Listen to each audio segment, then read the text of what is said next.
युद्ध छिड़ने के दिन से ही अजोव सागर के जलमार्ग बाधित हो चुके थे।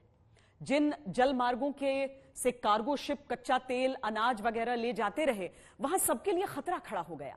यानी इलाके का समुद्री कारोबार पहले ही ठप हो गया। विश्व शक्तियों ने रूस पर पाबंदियां बढ़ाने के साथ साथ युद्ध के हालात पर भी चिंता जताई।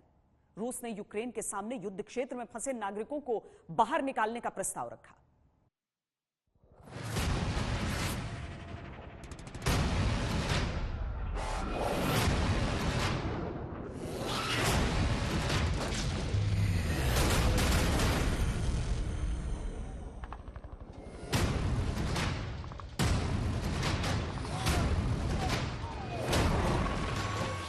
यूक्रेन को रणक्षेत्र बने 11 दिन बीत गए। रूस सीमाई इलाकों के कई शहरों पर अपना प्रभुत्व जमा चुका था।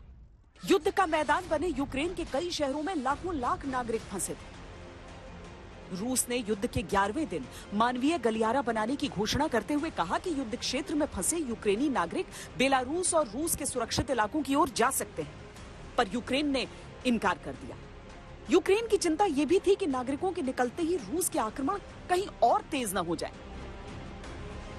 दोनों ओर की सरकारों के बीच मारियोपोल और दक्षिण पूर्वी यूक्रेन में ह्यूमैनिटेरियन कॉरिडोर के 2 समझौते करने की कोशिश हुई, लेकिन बात नहीं बनी। यूक्रेन ने रूस पर बार बार आरोप लगाया कि मानवीय गलियारे की घोषणा करने के बाद भी रूस लगातार फायरिंग कर रहा है। संयुक्त राष्ट्र शरणार्थी उच्चायोग की रिपोर्ट के अनुसार 7 मार्च तक करीब 17 लाख लोग यूक्रेन छोड़कर चले गए। हवाई बमबारी भी इसमें चल रही, आर्टिलरी शेलिंग की भी बातें सामने आ रही हैं, सिविलियन इलाकों में मल्टीपल रॉकेट लॉन्चर से हमलों की भी बातें आ रही हैं और किस उस सब के बीच से, उस युद्ध की स्थिति से बाहर भी निकाला जा रहा है लोगों को यहां यूक्रेन के। युद्ध का 12वां दिन आया तो अमेरिका और ब्रिटेन ने रूस की शक्ति घटाने के लिए कुछ और आर्थिक प्रहार किए। अमेरिका और ब्रिटेन ने रूस से आने वाले कच्चे तेल के आयात पर रोक लगा दी। अमेरिका ने कच्चे तेल के साथ साथ नेचुरल गैस और कोयले के आयात पर भी प्रतिबंध लगा दिया।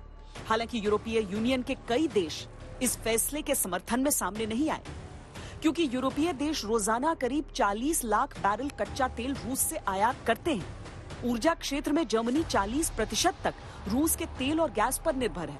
पोलैंड, फिनलैंड की जरूरत का 80% कच्चा तेल और गैस रूस से आता है, जबकि फ्रांस और ब्रिटेन की जरूरत का 20% ईंधन रूस से आयात किया जाता है। ये देश युद्ध में भले यूक्रेन के साथ खड़े हुए, लेकिन रूस से आयात पर ये देश पाबंदी लगाते तो ऊर्जा का घरेलू संकट खड़ा हो जाता। जिस तरह खार्किव में आपने बमबारी देखी, जिस तरह आपने सूमी में देखा या मारियोपोल में देखा, जिस तरह से शहर के शहर तबाह करने की कोशिश की गई, उम्मीद यही थी कि राजधानी कीव में ऐसा नहीं होगा। लेकिन अगर ये शहर के अंदर, और जैसा आप इन इमारतों में देख सकते हैं, रिहायशी इलाके में अगर इस तरह से बम फट रहा है, बम आके गिर रहा है। मारियोपोल शहर रूस के हमलों से खंडहर हो चुका था, लेकिन अभी तक आम लोगों की घनी आबादी वाले इलाकों में हैवी फायरिंग नहीं हुई थी। 9 मार्च के दिन यूक्रेन ने रिपोर्ट जारी की कि रूस ने एक मैटरनिटी अस्पताल पर हवाई हमला किया है, जिसमें 17 लोग जख्मी हो गए और बच्चे मलबे में दब गए।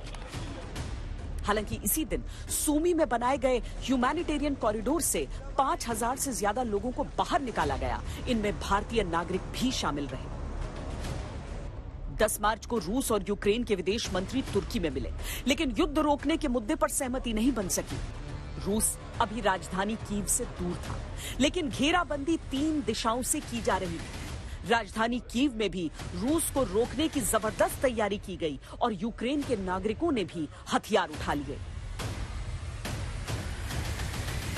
शहर के पश्चिमी हिस्से से खतरा कीव की ओर बढ़ रहा है। ऐसे में किस तरह का जज्बा इस समय सबके मन में है?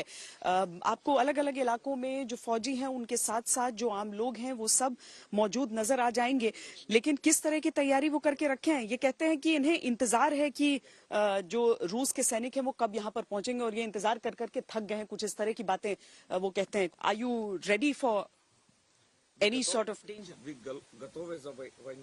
Конечно. बिल्कुल।